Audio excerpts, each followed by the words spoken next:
नमस्कार मित्रांनो, कायम मराठी या यूट्यूब चॅनलमध्ये आपलं सर्वांचं स्वागत आहे. मित्रांनो, आज आपण बघणार आहोत अनैसर्गिक शरीर संबंध करण्यासाठी भगवान देत होता त्रास. त्याच्या या त्रासाला कंटाळून सुशांतने डोक्यात घालून रॉड केले त्यास ठार. ही घटना सातारा जिल्ह्यातील पिंपोडे बुद्रुक या ठिकाणी राहणारे भगवान सपकाळ यांची गावात शेती आहे. त्याशिवाय ते इनामदार यांची शेती ते खंडाने करण्यास घेत असतात. खंडाने केलेल्या शेतामध्ये ज्वारीचे पीक आहे. सारे काही सुरळीत असले तरी त्या घरात भगवान मात्र हा त्रासदायक बनला होता. वास्तविक भगवानचे शिक्षण हे पदवीपर्यंत झालेले होते. तो पिंपोड येथील एका हॉस्पिटलमध्ये काही दिवस मदतनीस म्हणून तो नोकरीही करीत होता. त्यानंतर तो वाई येथील MIDCमध्ये कामाला जाऊ लागला. त्याच कालावधीमध्ये त्याने हॉस्पिटलमधील एका तरुणीशी प्रेमविवाह केला होता. परंतु थोड्याच दिवसात त्याची बायको त्याला सोडून गेली होती. त्याचे कारणही तसेच होते. भगवान हा समलिंगी होता. भगवानला समलिंगी शरीर संबंधाचे वेड लागले होते. तो हॉस्पिटलमधील तसेच इतर ठिकाणावरूनही तरुण मुलांचे मोबाईल नंबर मिळवायचा, त्यांना ब्लू फिल्म पाठवायचा व आवडलेल्या पुरुषांचा तो पिछा पुरवायचा. रात्री अपरात्री निर्जन स्थळी तरुणांना बोलवून घ्यायचा व त्यांच्यासोबत अनैसर्गिक शरीर संबंध करायचा आणि त्याला हेच संबंध कायम ठेवण्याची इच्छा असावी, कारण त्याचे काही तृतीयपंथीयांशी संबंध होते. तो त्यांच्या संपर्कात राहायचा. त्याला तृतीयपंथीयांच्या मेळ्यात जायचे होते असेही समजले होते. अनेक तरुणांसोबत त्याचे अनैसर्गिक संबंध होते. साधारणपणे 20 ते 25 तरुण आणि 10 ते 12 किन्नर हे त्यांच्याशी संपर्कात होता. तो मुलींची छेड काढत असे. अलीकडे तो देवीची पूजाही करू लागला होता. हे सगळे समलिंगी संबंधासाठी होते. एक सर्वसामान्य तरुणाने समलिंगी संबंधाच्या वाटेले जाणे समाजात मान्य होणारे नव्हते. त्याच्या या वागण्याला घरच्यांचा विरोध होता.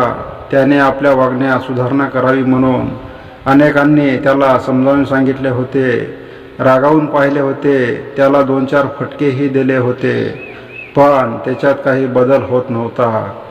काही पुरुषांच्या मागे तो लागल्याने त्याला काही जणांनी मारहाणही केली होती, पण त्याला कशाचीच लाज उरली नव्हती. घरातील लोकांना त्याचा वागण्याचा त्रास होत होता. समाजात आपली बदनामी होत असल्याने तो परिवार अस्वस्थ होता.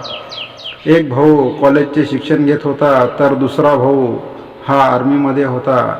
पण भगवानच्या या वर्तनाने सगळ्यांना बदनामीला तोंड द्यावे लागत होते. त्याच्यामुळेच त्याच्या भावाची लग्ने जमण्यास अडथळा येत होता. सगळा परिवार त्याला वैतागला होता. 16 फेब्रुवारी 2024 रोजी सकाळी 9 वाजता भगवान हा खंडाने करण्यात घेतलेल्या इमानदार यांच्या शेतामध्ये ज्वारी कापण्यासाठी गेला होता. दुपारी 12 वाजण्याच्या सुमारास त्याची आई त्याच्यासाठी जेवणाचा डब्बा घेऊन गेली होती. तेव्हा तिचा मुलगा भगवान हा शेतात उताना पडलेला तिला दिसला. त्याच्या नाकातोंडातून रक्त येत होते.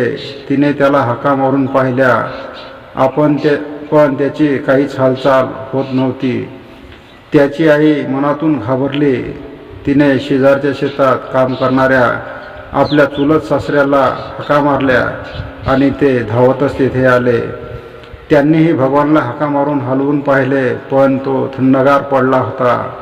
त्याचा चेहरा, कपडे रक्ताने भिजलेले होते. शेजारीच एक लोखंडी रॉड पडला होता, त्यालाही रक्त लागलेले होते. कुणीतरी अज्ञाताने त्या लोखंडी रॉडने त्याचा खून केला होता. त्यांनी तातडीने वाठार पोलीस स्टेशनशी संपर्क केला व घटनेची माहिती मिळताच पोलीस पथक घटनास्थळी दाखल झाले. त्यांनी घटनास्थळाची व मृतदेहाची पाहणी करून मृतदेह पोस्टमॉर्टमसाठी पाठवून देण्यात आला व अज्ञात व्यक्तीविरुद्ध विविध कलमानुसार गुन्हा दाखल करण्यात आला. अत्यंत सूक्ष्म पद्धतीने मैताचे आणि परिसराचे निरीक्षण करण्यात आले. ठसे तज्ज्ञ आणि श्वानपथकास यावेळी बोलवण्यात आले. श्वानपथक काही अंतरावर जाऊन घुटमळले. मृतदेहाजवळच रॉड सापडला होता. त्याला रक्त लागले होते. तो रॉड जप्त करण्यात आला. दिवसाढवळ्या आजूबाजूला शेतात लोक असताना खुनासारखी घटना घडते आणि कोणालाच काही माहीत होत नाही, ही आश्चर्याची बाब होती. पोलीस त्या भागात तळ ठोकून होते. वेगवेगळ्या प्रकारे तपास सुरू होता. सगळीकडे चौकशी केली जात होती. गोपनीय तपासही सुरू होता, पण काहीच धाका हाती लागत नव्हता. त्यानंतर 8-10 दिवस वेषांतर करून तांत्रिक विश्लेषण करून जी माहिती पोलिसांच्या हाती लागली ती माहिती भयंकर होती. ही माहिती सर्व स्थानिक गुन्हे अन्वेषण शाखेला मिळाल्यानंतर पोलीस पथकाने सर्व शक्यता गृहीत धरून संबंधिताकडे चौकशी सुरू केली. शेवटी पोलिसांच्या प्रयत्नांना यश आले. एक गुप्त माहिती पोलिसांच्या हाती लागली की 16 फेब्रुवारीला भगवान हा गावातीलच एका व्यक्तीसोबत शेताकडे जाताना काही लोकांनी पाहिले होते. तो कोण होता याचा पोलीस गोपनीयपणे तपास करू लागले. तेव्हा तो तरुण सातारा येथे असल्याचे समजले. त्या माहितीच्या आधारे सातारा शहरातील पिल्लेश्वरी नगर परिसरातून सुशांत साळुंखे याला मोठ्या शिताफीने ताब्यात घेण्यात आले. त्याच्याकडे कसून चौकशी केली असता त्याने सगळी हकीकत पोलिसांना सांगितली. भगवान हा ज्वारी काढत असताना सुशांत तेथे इलेक्ट्रिक मोटर चालू करण्यासाठी गेला होता.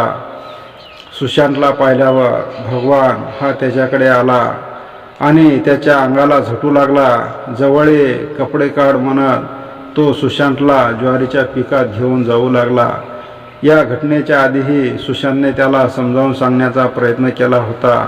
हे वाईट आहे, असे वागू नको असा त्याला सल्ला दिला होता, पण भगवान ते ऐकून त्याने सोडून दिले होते. त्याला त्या संबंधाची चटकच लागली होती. आता पुन्हा सुशांतने त्याला समजावले, पण भगवान काही ऐकत नव्हता. सुशांत नको नको म्हणत असताना भगवान मात्र त्याला अनैसर्गिक संबंध करण्यासाठी दबाव टाकत होता. तो ऐकण्याच्या मनस्थितीत नसल्याने सुशांतला त्याचा राग अनावर झाला. त्याच्या तावडीतून सुटका करून घेण्यासाठी सुशांत वस्तीवर गेला. वस्तीवरून तो लोखंडी रॉड घेऊन येऊ लागला, तर तो गेल्याने नाराज झालेला भगवान हा पुन्हा ज्वारी कापू लागला. तो वाकून ज्वारी कापत असताना सुशांत तेथे आला आणि त्याने लोखंडी रॉडने पाठीमागूनच भगवानवर वार केला. सुशांतने लोखंडी रॉड भगवानच्या चेहऱ्यावर, कपाळावर असे 8-10 फटके मारले व त्याचा चेहरा विद्रूप होईपर्यंत सुशांत त्याच्या चेहऱ्यावर वार करत होता. शेवटी भगवान रक्ताच्या थारोळ्यात निपचित पडल्यानंतर सुशांतने रॉड फेकून दिला व तो तिथून निघून गेला. अशी कबुली त्याने पोलिसांना दिल्यावर या घटनेचा उलगडा झाला. भगवान सपकाळ यांच्या खून प्रकरणी सुशांत साळुंखे याच्यावर गुन्हा दाखल करून त्यास अटक करण्यात आली. सदर घटनेचा तपास पोलीस प्रशासन करीत आहे. मित्रांनो, तुम्हाला हा भाग कसा वाटला याबाबत आपण कमेंट करावी. तसेच दररोज नवनवीन व्हिडिओ पाहण्यासाठी क्राईम मराठी या यूट्यूब चॅनलला सबस्क्राईब करावे. पुन्हा भेटूया उद्या सायंकाळी 7 वाजता. धन्यवाद. जय महाराष्ट्र.